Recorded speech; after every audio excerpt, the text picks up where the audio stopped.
Anong ibig mong sabihin sa anting? Ikaw ang tagapagligtas ko.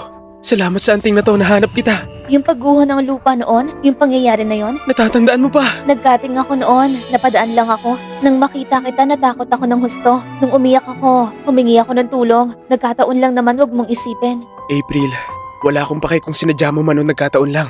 Sa uli, ikaw ang gusto ko habang buhay. Kanina lang sinabi mong ako lang, ngayon April naman. Parang anting na to ang gusto mo. Mas mabuti pa magpakasal ka sa anting na to. April, kung pakakasalan mo ako, Mrs. Severino ka na. Hindi mo na kailangan magtrabaho. Bibigyan kita ng magandang buhay. Parang mukhang maganda nga. April, di mo ba talaga iniisip ng seryoso to? Marisol, tumahimik ka! April, Pero hindi pwede. anong hindi pwede? Literal na ibig sabihin lang nun, ikaw, hindi ka kaya? Nasugatan lang ang paa ko pero ako... Hindi ang paa ang problema? April, huwag mo siya asarin. Isipin mo, di mo kaya tumayo gamit ang paa mo. Paano pa kaya ang ibang mahalagang parte? Tumahimik ka na. Di na pwede ipalabas ang sunod. Mahalaga talaga to. Kaya ko to ng husto. Huwag mong insultuhin ang dignidad ko bilang lalaki.